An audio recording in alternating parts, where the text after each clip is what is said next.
ولا تقولن لشيء إني فاعل ذلك غدا إلا أن يشاء الله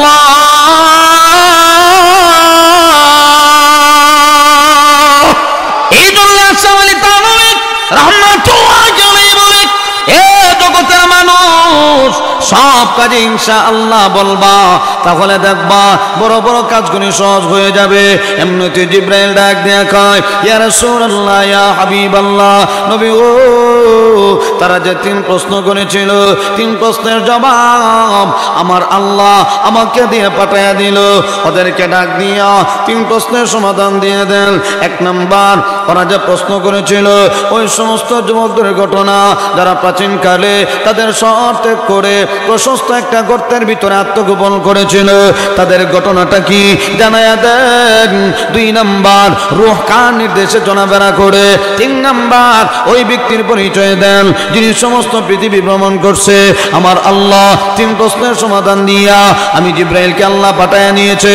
এমনি নবী আমার মক্কার মানুষগুলোকে ডাক দিয়া কয়, ও মক্কাবাসীরা শোনো, তোমরা আমাকে যে 3 প্রশ্ন করেছিলা, 3 প্রশ্নের সমাধান এই মুহূর্তে আমি তোমাদেরকে দিয়ে দিব। নাম্বার 1 প্রশ্ন, তোমরা যে যুবকগুলির কথা আমাকে বলেছিলা তাদের ঘটনা জানায়া দেওয়ার জন্য। শোনো, একটা দেশের মধ্যে একজন জালেম বাদশা ছিল। ওই বাদশার নাম বাদশা দাকিউনুস। সে ছিল অগ্নি পূজারী, সে ছিল অগ্নির পূজা করত, আগুনের পূজা করত, মূর্তির পূজা করত। সে ছিল জালেম, মানুষের উপরে জুলুম করত। তার দেশের ভিতরে প্রতি বছর একটা মেলা হইত, আর এই মেলার মধ্যে সকল মানুষ অংশগ্রহণ করত। সবাই মেলাতে যাওয়ার পরে যাওয়ার সময় আসার সময় যাওয়া আসার সময় মূর্তির সামনে মাথা নত করত। প্রতি বছরের নেই 1 বছর বাদশার পক্ষ থেকে আইন জারি করে দেওয়া হইল, সবাই মেলাতে অংশগ্রহণ করো মা, আমার দেশের প্রত্যেকটা মানুষ মেলাতে অংশগ্রহণ করো মা, আর সবাই মূর্তির সামনে মাথা নত করো মা। সাবধান, আমি বাদশার পক্ষ থেকে আদেশ দেওয়া হইল, কেউ যদি মূর্তির সামনে মাথা নত না করে তাকে ফাঁসি দেওয়া হবে। এবার বাদশার পক্ষ থেকে আইন জারি করে দেওয়ার পরে সব মানুষ মেলাতে অংশগ্রহণ করলো। ধারাবাহিকভাবে এক একজন করে মূর্তির সামনে মাথা নত করে এইভাবে সিরিয়াল আসতে আসতে একটা নওজোয়ান যুবক, এই যুবকের সিরিয়াল যখন আসছে, যুবক যখন মূর্তির সামনে মাথা নত করবে, এমনি শুনে একটা গাইবে আওয়াজ, কে যেন ডাক দেয়া কয়, হে যুবক, মূর্তির সামনে মাথা নত করবি না। মাথা নত যদি করতে হয় এক আল্লাহর কুদরতি পায়ে মাথা নত করো, মূর্তির সামনে মাথা নত করবি না। এই মূর্তি তোকে কোনো উপকার করতে পারে না। যে মুহূর্তে যুবকটা এই আওয়াজ শুনলো আর মূর্তির সামনে মাথা নত করে নাই, যুবকটা একটু দূরে গিয়ে দাঁড়ায় আছে। এইভাবে করে আরেকজন যুবক সে যখন মূর্তির সামনে মাথা নত করবে, এমনি শুনে একটা গাইবি আওয়াজ, কে যেন ডাক দিয়া কয়, আরে যুবক, মূর্তির সামনে মাথা নত করবি না। মাথা নত যদি করতে হয় এক আল্লাহর কুদরতি পায়ে মাথা নত করবি। আল্লাহু আকবার। এই যুবকটা আওয়াজ শোনার পরে আর মূর্তির সামনে মাথা নত করে নাই, একটু দূরে গিয়ে দাঁড়ায় আছে। এইভাবে করে 7 জন যুবক, ওরা মূর্তির সামনে মাথা নত করে নাই। ওরা কয়, আল্লাহর সাথে কাউকে অংশীদার বানাবো না, কাউকে শরীক করবো না। আল্লাহ তো কোরআনে বলেন, ওয়াবুদুল্লাহ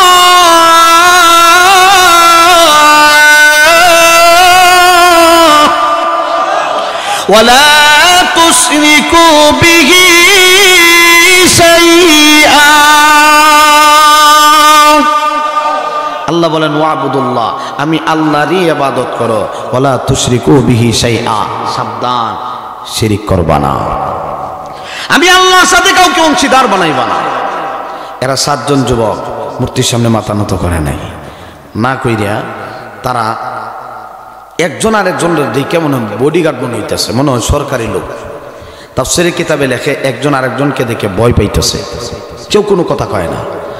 এমনিতে একজন যুবক সাহস করে জিজ্ঞাসা করলো, ভাই আপনি মূর্তির সামনে মাথা নত করলেন না কেন? যে লোকটা প্রশ্ন করছে, যুবকটা, যারে প্রশ্ন করছে হে আবার পাল্টা প্রশ্ন করে, ভাই আমি তো করছি না ঠিক, তুমি কেন করছো না? এমনি যুবকটা ডাক দিয়া কো, ভাই আমি যে মুহূর্তে মূর্তির সামনে গিয়ে মাথা নত করতে চাইছিলাম, এমনি শুনি একটা আওয়াজ, কে যেন ডাক দিয়া কয়, জনক মূর্তির সামনে মাথা নত করবি না। মাথা নত না কইরা আল্লাহর কুদরতি ভাই মাথা নত কর। যে আল্লাহ তোরে বানাইছে, আসমান বানাইছে, জমিন বানাইছে, সে আল্লাহর ইবাদত কর। এই আওয়াজ শোনার পরে আমি আর মূর্তির সামনে মাথা নত করছি না। এই যুবকটা ডাক দেয়া কয়, আমি তো এই কি আওয়াজ শুনছি। আরো 5 জন যুবক ডাক দেয়া কয়, আমরাও তো এই কি আওয়াজ শুনলাম। ঐতিহাসিক এক সিদ্ধান্তে তারা উপনীত হয়ে গেল, আমরা আজকে থেকে ঈমান এনেছি আল্লাহর উপরে, আর কোনোদিন মূর্তির সামনে মাথা নত করব না। যেই কালে তারা 7 জন যুবক ঐক্যবদ্ধ হয়ে গেছে, আল্লাহু আকবার, দেখেন তাদের ঈমানি পাওয়ার, ঈমান মজবুত কেমন ছিল। আল্লাহ রাব্বুল আলামিন বলে, নাহনু নাকুসসু আলাইকা নাবাহুম বিল হক। আল্লাহ রাব্বুল আলামিন বলেন, হাবিব আমার, আমি আল্লাহ আপনাকে সত্য একটা ঘটনা বর্ণনা করে শোনাবো। ইন্নাহুম ফিতিয়া, তারা ছিল 7 জন যুবক, আমানু বিরব্বিহিম, তারা ঈমান এনেছিল আল্লাহর উপরে, ওয়াজিদনাহুম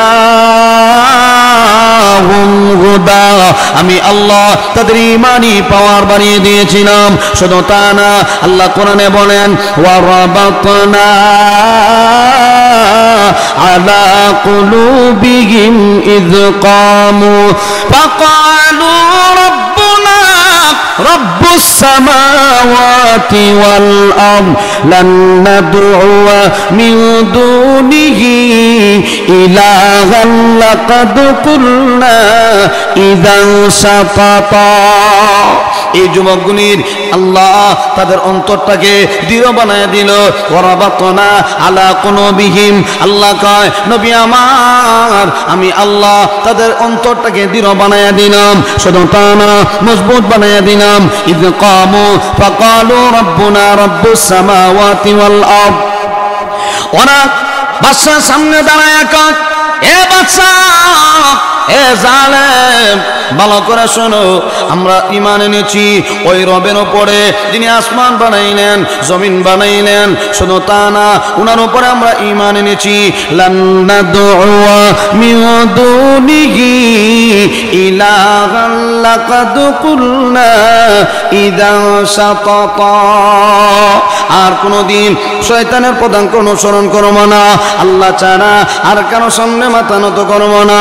আল্লাহ রাব্বুল আলামিন কয়, ওই 7 জন যুবকের ঈমান আমি আল্লাহ মজবুত বানিয়ে দিলাম। শুধু তা না, বাদশার কাছে খবর গেল, ও বাদশা, যাব না, 7 জন যুবক ওরা মূর্তির সামনে মাথা নত করে নাই। বাদশা তাদেরকে ডেকে নিয়ে কয়, এই যুবকেরা, তোমরা কেন মূর্তির সামনে মাথা নত করো নাই? এমনি যুবকগুলি কয়, এ বাদশা জালেম, শোনো, যে আল্লাহ আসমান বানাইলো, যে আল্লাহ জমিন বানাইলো, যে আল্লাহ আমাদেরকে বানাইলো, যে আল্লাহ তোরে বানাইলো, ওই আল্লাহর আর এই ঈমান আমরা ছাড়তে পারবো না। প্রয়োজনে একবার নয়, 1000 বার জীবন দিতে রাজি, ঈমান দিতে রাজি না। সুবহানাল্লাহ, জোরে কান। এই যুবকগুলির ঈমানের কথা আল্লাহ কোরআনে তুলে ধরছেন, তাদের কি পাওয়ারফুল ঈমান ছিল। বাদশার সামনে দাঁড়ায়াও তারা বলিষ্ঠ কণ্ঠে আওয়াজ দিয়ে কয়, আমরা ঈমান আনছি আল্লাহর উপরে, তোকে আমরা খোদা মানি না, মূর্তির সামনেও মাথা নত করি না। কারণ কি জানেননি? কারণ মূর্তির কোনো পাওয়ার আসেনি। আর টজরে কান, নিজের হাতে বানায়া মাটি দিয়ে আকৃতি মানুষের, কিন্তু ভিতরে রূহ নাই। কি নাই? রূহ নাই। আল্লাহ কয়, এরা তো মরা, এরা তো মৃত, এগুলির কোনো পাওয়ার। আমওয়াতুন গায়রু আহইয়া,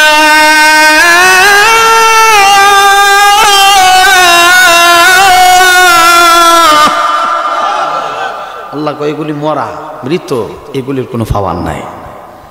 যে আল্লাহ তাদের ইমানি পাওয়ার বাড়াই দিয়েছেন, এরাও এত পাওয়ারফুল ইমানওয়ালা, এরা কয় জীবন দিব, ইমান দিব না। সুবহানাল্লাহ, জোরে জীবন দিব, ইমান দিব না। তা আল্লাহ কয়, তোমাদের ইমানটাও আমি আল্লাহ মজবুত বানাই দিছি। এরা যখন বাদশার কাছে, বাদশা কয়, শোনো, তোমাদেরকে 30 মিনিট টাইম দিলাম, আধা ঘন্টা টাইম দিলাম, তোমাদের ধ্যান ধারণা পরিবর্তন করো, আর না হয় তোমাদেরকে ফাঁসির কাজটা উঠানো হবে। যুবকগুলি কয় বাদশাহ জালেম যেহেতু আধা ঘন্টা টাইম দিছে, এখানে দাঁড়ায় লাভ নাই, চলো আমরা সামনের দিকে আগাই। যাইতে যাইতে যাইতে যাইতে গিয়া দেখে বিশাল বড় পাহাড়, পাহাড়ের তলদেশে গভীর এক গর্ত। তেলাওয়াত করেছিলাম কাহাব, এই গভীর গর্ত, এই প্রশস্ত একটা গর্তের ভিতরে ওরা গিয়া ঢুকছে। গর্ত যখন দেখছে এরা কয় আমরা বিসমিল্লাহ বলে গর্তের ভিতরে ঢুকি, দেখি আল্লাহ কি করে। এরা যখন বিসমিল্লাহ বলে গর্তের ভিতরে ঢুকছে, আমার আল্লাহ তাদের চোখের মধ্যে ঘুম পাড়াইয়া দিছেন। ঘুমাইতে ঘুমাইতে একদিন 2 দিন না, 100 বছর না, 200 বছর না, 309 বছর এই গর্তের ভিতরে ঘুমাইছে। 309 বছর ঘুমাইছে। আপনাদের এই বরখাবন কেউ আসেনি 1 মাস লাগাতার ঘুমাইছে? 1 সপ্তাহ তো কেউ ঘুমায় না। এরা 309 বছর ঘুমাইছে। হঠাৎ করে একটা যুবকের ঘুম ভাঙছে, ভাঙ্গার পরে বাকি এরা ডাক দেখো তাড়াতাড়ি উঠো, সূর্য অস্ত যায় যায় বাপ। এই যুবকে মনে করছে ঢুকছি সকালে, বাইরেছি বিকালে, তো নমাজ তো 2 ওয়াক্ত কাজ হয়ে গেছে গা, তাড়াতাড়ি উঠো, নমাজ পড়ান লাগবো। জোহর গেছে, আসর গেছে, নমাজ পড়তে সবাই উঠছে, উঠটা বই রয়েছে, হুজুর টুজো করে নমাজ টমাজ করে। 309 বছর আগে তাদের সাথে কিছু খাবার ছিল, এই খাবারটাও নষ্ট হয় নাই। 309 বছর আগের খাবার আল্লাহ ভালো রাখছেন। এই খাবারগুলি এখন অল্প। তারা তো মনে করছে ঢুকছি তো সকালে, ঘুম ভাঙছে বিকালে, এরা তো জানে না 309 বছর ঘুমাইছে। এখন এরা একজন 7 জন যুবকে পরামর্শ করে একজন লুকাইয়া বাজারে যাইবা, সাবধান, জালিমে যদি জানে কেউ বাঁচতাম না, সবাইরে ফাঁসি দেওয়া হইব। এখন একজনটা এরা নির্বাচিত করে বাজারের দিকে পাঠাইছে। হে যুবকে গর্ত থেকে বাইরিয়া, এখন তো দেখে সব উল্টা পাল্টা। কি যে রাস্তা দিয়ে যায় তো ঢুকছি সকালে, বাইরে এলাম বিকালে, ভাগ কইল কোন দিন? এটা আশ্চর্য হওয়ার কথা না। ঢুকছে সকালে, বাইরেছে বিকালে, অথচ হেরাজে 309 বছর ঘুমাইছে, এই কথা তো আর হেরা জানে না। এখন হে যায় সামনে, যতই আগায় দেখা গেল বিল্ডিং আর বিল্ডিং। অল্প সময়ের ভিতরে বিল্ডিং হইল কোন দিন? এটি না টিনের ঘর আছে না চালের ঘর আছে, বিল্ডিং হইল কোন দিন? টেনশনে পড়ে গেছে, কি হইল রে, কি হইল বুঝলাম না, ফাঁকা হয়ে গেল গা, বিল্ডিং দেখা যায়। আমরা গ্রামে তো বিল্ডিং চিল্ডিং আছি না, এক দেখে আর সামনে আগায় 10 তলা 5 তলা 7 তলা বিল্ডিং হয়ে গেছে গা। কেমনি হইল? হের মাথাতে এটা ধরে না, আসলে তো ধরার কথা না। গাঁও গ্রামের সরল সোজা মানুষ যারা আছে, মুরব্বী চাচা, জিন্দিগি তো দেখা সরল গেছে না। এমনও সরল সোজা মানুষ আছে জিন্দিগি তো গেছে না, এরা বিল্ডিংও দেখছে না। আগের মুরব্বী যারা আগে এত বিল্ডিং আছে না, এটা কিচ্ছাও শুনছিলাম, এক বেচারা মুরব্বী মানুষ জিন্দিগি তো দেখা সরল গেছে না। গিয়া যখন দেখছে 10 তলা 12 তলা 14 তলা বিল্ডিং, এখন মুরব্বী দাঁড়ায় দাঁড়ায় গনে জিন্দিগি তো দেখছি না, কমপক্ষে গণ্যই যায়। তুই বেটা তালা গন, 1 তলা 2 তলা 3 তলা 4 তলা গন্তাছে বেটা কারে কারে। আর ডাহা শহরে টাউনের অভাব নাই। একটা পিছন দিকে আয়া কর চাচার তো লক্ষণ বালা না, বেটা দেখারে করিয়া তালা গনে। পিছনে কিও চাচা কি গনেন আপনি? না বাবা, কিন্তু 10 তলা বিল্ডিং 11 তলা বিল্ডিং দাঁড়ায় দাঁড়ায় গন্তাছে। ইয়ে ডাক দিয়া কয়, ও মুরব্বী, প্রতি তালায় 5 টাকা, বুঝছে শুনে গনবেন। এখন তো মুরব্বী হচ্ছে বেকায়দা, কিরে প্রতি তালায় 5 টাকা? ডাহা শহর বিল্ডিং গুলো 5 টাকা লাগে। বেটা গাঁও গ্রামের মানুষ জিন্দগি তো ডাহা শহর আইছে না, হাইরে বিপদে পড়া পড়ছে। এখন মুরব্বী বেটা কিতা চিন্তা করে জানেননি? বেটা কয় তুই কি টাউট, আমি তো মুহূর্তের ভিতরে 11 তলা পর্যন্ত গেছি গে। মুরব্বী মনে মনে সিদ্ধান্ত, মনে মনে প্রশ্নের সমাধান রেডি করে রাখছে। যুবককে যদি জিগায় কয় তালা, গঞ্চি 11 তলা, কই 4 তলা, বেটা মনে মনে এটা ফিট করে রাখছে। এখন যুবকে আইসে, কিও চাচা কয় তালা পর্যন্ত গেছিলেন? মুরব্বী কয় গেছি তো 11 তলা। এখন 11 তলার কথা কইলে তো ফার্স্টে হইলে বাক্কাটে ওই জায়গা। মুরব্বী সাথে সাথে জবাব দিয়ে কয়, বাতিজা 4 তলা পর্যন্ত গেছিলাম, তুমি আইসো। যুবক কয় 4 তলা বিল্ডিং এ 20 টাকা আমার তালা নামে যাইগা।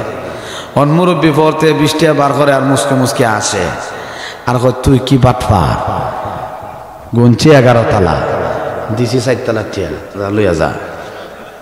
টকছে কেডা? মুরব্বী বেটা টকছে না, বিল্ডিং গুলো টিয়া লাগে, টিয়া লাগে না। হেও এমন এক তালে পড়ছে, বেতালে পড়ছে, বিল্ডিং হইলো কেমনি? এমনি যুবকটা সামনের দিকে আগায়, চুপে চুপি লুকায়া একটা হোটেলে গিয়া ঢুকছে। কানে কানে গিয়া ভাই আমাদেরকে কিছু খাবার দাও তাড়াতাড়ি, আমরা যুবক ভাইরা মিলে খাইতাম।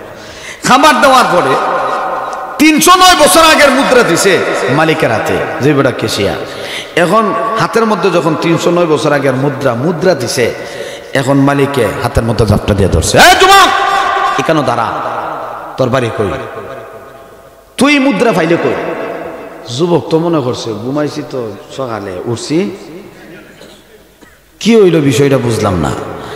এখন মালিককে ধরার পরে তোরে এই মুহূর্তে বাদশার কাছে লয়ে যাওয়ান লাগবো, কারণ তুই মাটির নিচের সম্পদ অবশ্যই তোর জানা আছে, আর নাইলে এত দামি জিনিস তুই কই পেয়েছস। পড়ছিন এক বিপদ। এখন যুবক লা হাওলা ওয়ালা কুওয়াতা ইল্লা বিল্লাহ, যার বয়ে গে গর্তের ভিতরে ঢুকছিলাম, এখন এর সামনে যদি যাওয়ান লাগে আমিও শেষ, আমার সাথী ভাইরাও শেষ। যুবক তো মনে করছে আগের বছরই আছে।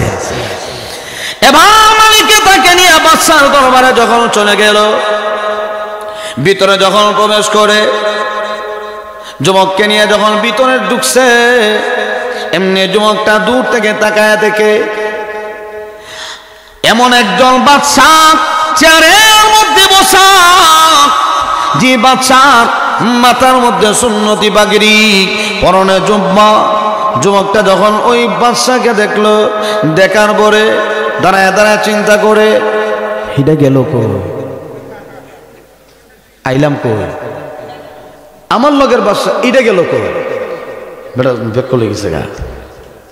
এখন বাদশা কয়, এই যুবক, তোর বাড়ি কই, এই মুদ্রা কই পাইছস, এত দামি জিনিস?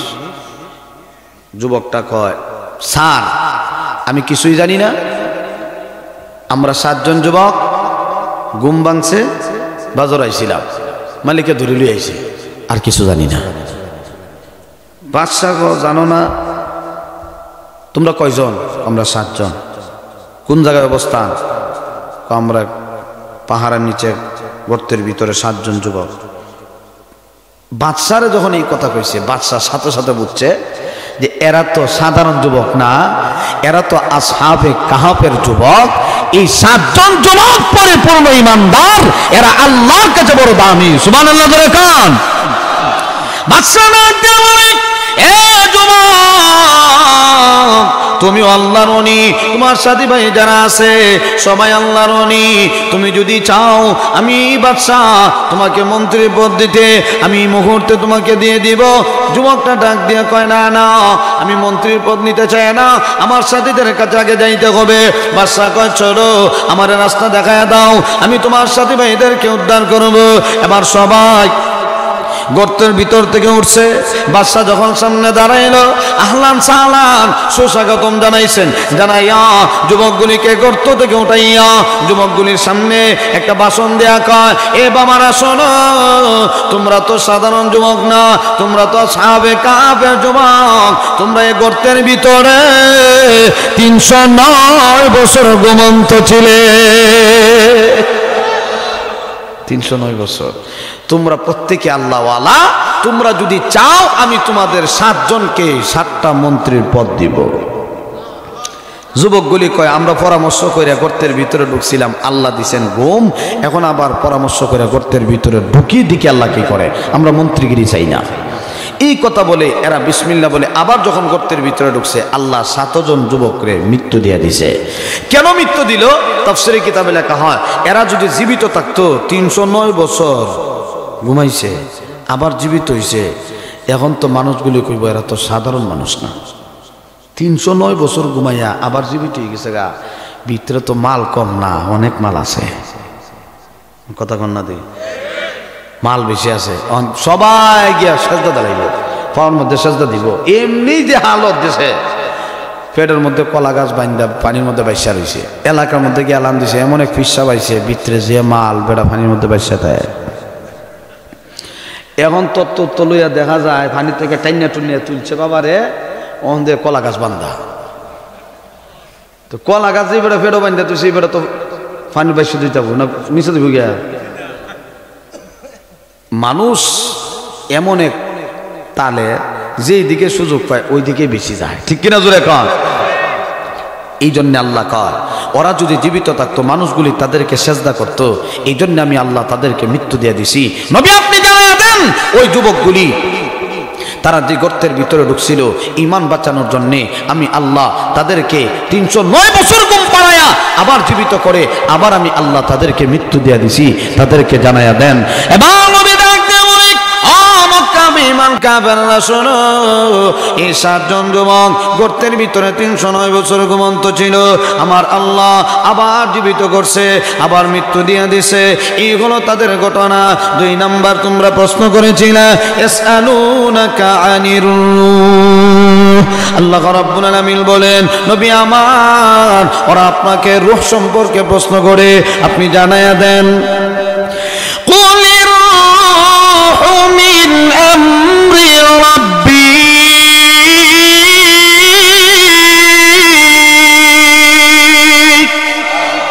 ও নবী আপনি জানায়া দেন রূহ আল্লাহর নির্দেশে চলাফেরা করে। সুবহানাল্লাহ জোরে কান। ইয়াসআলুনাকা আন যিল কারনাইন, 3 নম্বর প্রশ্নের জবাব ও নবী আমার ওরা আপনাকে বাদশা যুলকারনাইন সম্পর্কে প্রশ্ন করে, আপনি জানায়া দেন যিনি সমস্ত পৃথিবী ভ্রমণ করেছে ওই বাদশার নাম বাদশা যুলকারনাইন। সুবহানাল্লাহ জোরে কান। 3 প্রশ্নের জবাব দেওয়ার পরে এরা হয় বুঝছি 15 দিনের ভিতরে দিতাছ না, আর একজনে জানাই দিছে অহন বুঝি আইসো জানাইয়া দিতা, আমরা মানি না। কত বড় কট্টুর ছিল, কত বড় নিমুখ হারাম ছিল মক্কার বেঈমান কাফিরগুলি, আমার নবীকে কি পরিমাণ নির্যাতন করছে। এ বাবা ইসলামের জন্য কষ্ট করতেই হবে, আমরা কষ্ট করব, বিনিময় কে দিবেন? একজন মানুষকে দিনের প্রতি আনা, একজন মানুষ নামাজ পড়ে না নামাজি বানানো, একজন মানুষ রোজা রাখে না তাকে দাওয়াত দেওয়া, ভাই রোজা রাখো, এটা আল্লাহর বিধান। একজন মানুষ আমার চোখের সামনে গুনাহ করে তাকে গুনাহ থেকে বাঁচানো, এটাই হলো মুমিনের দায়িত্ব। আমরা প্রত্যেকেই একজন আরেকজনকে উপদেশ দেব দিনের প্রতি অটল অবিচল হয়ে চলার। আল্লাহ যেন আমাদের সবাইকে তৌফিক দান করেন, সকলে বলি আমিন। এ বাবা ভালো ভালো কাজগুলি করা, গতকালও বলছি, বয়ান করছি জুমা, আল্লাহ বলেন ওয়ালা তাকুলান্না লিশাইইন ইন্নী ফাইলুন যালিকা গাদা, নবী আপনি কোনো কাজ করতে কি কথা বলবেন না আগামীকাল আমি কাজটা করব, ইল্লা আইয়াশা আল্লাহ, ইনশাআল্লাহ বলবেন। এখানে মুফাসসিরিন উলামা ইকরাম লেখছেন আল্লাহ নবীর ইনশাআল্লাহ বলতে বলাই দিয়েছেন। কেন দিয়েছেন?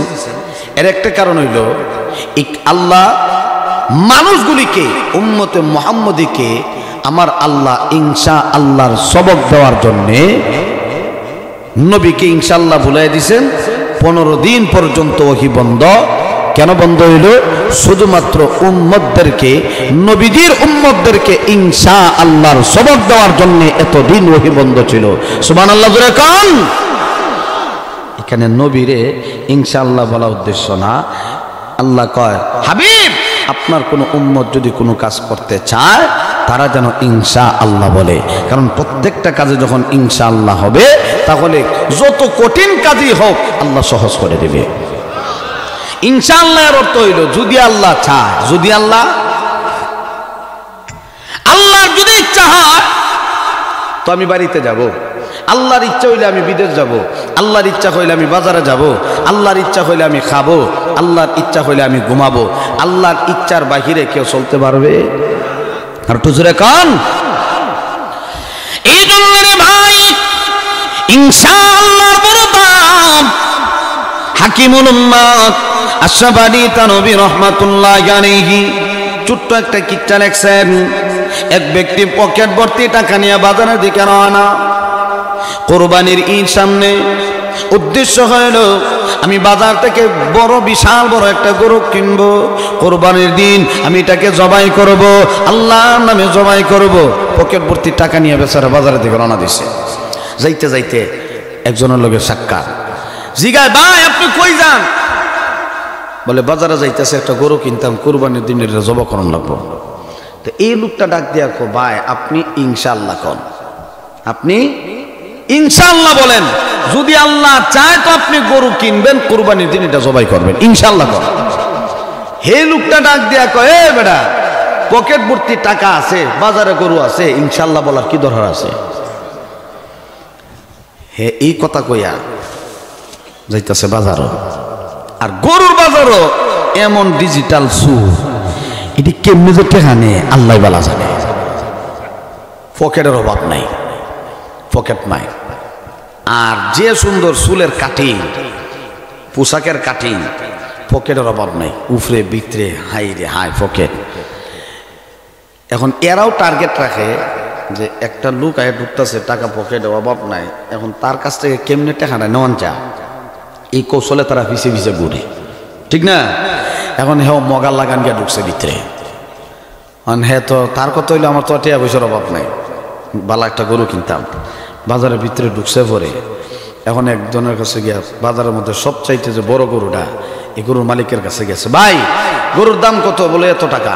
বলে এই গরু আমার সয়েজ হয়েছে, যত টাকা লাগুক আমি দিব, এটা আমার দাম লাগবো, তবে আপনি এটা রাখবেন, আমি আরেকটা চক্কর দিয়ে আসি। এই চক্করের কথা বলে যখন খালি বাইরে যায়, ধাক্কায় ধাক্কায় এবার সব পেয়ে লেগে গেছে, কইতেই পারে না। এখন যখন পকেটের টাকা নাই, হ্যাঁ তো আর কইতারে না, টাকা দেওয়া লেগে গেছে।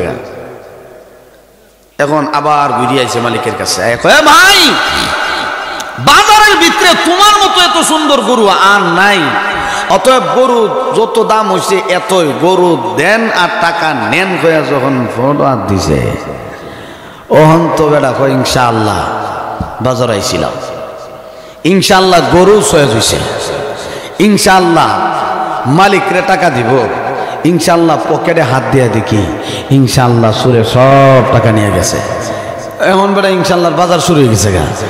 অন ইনশাআল্লাহ বাজারে গেছিলাম, ইনশাআল্লাহ গরু সয়েজ হয়েছে, ইনশাআল্লাহ মালিকরে টাকা দিব, ইনশাআল্লাহ পকেটে হাত দিয়ে দেখি ইনশাআল্লাহ সব টাকা সুরে নিয়ে গেছে। জবে আর বাড়ি যা যাইতে যাইতে ও বেটা লয় দেওয়া হয়েছে, কেউ ভাই গরু কই?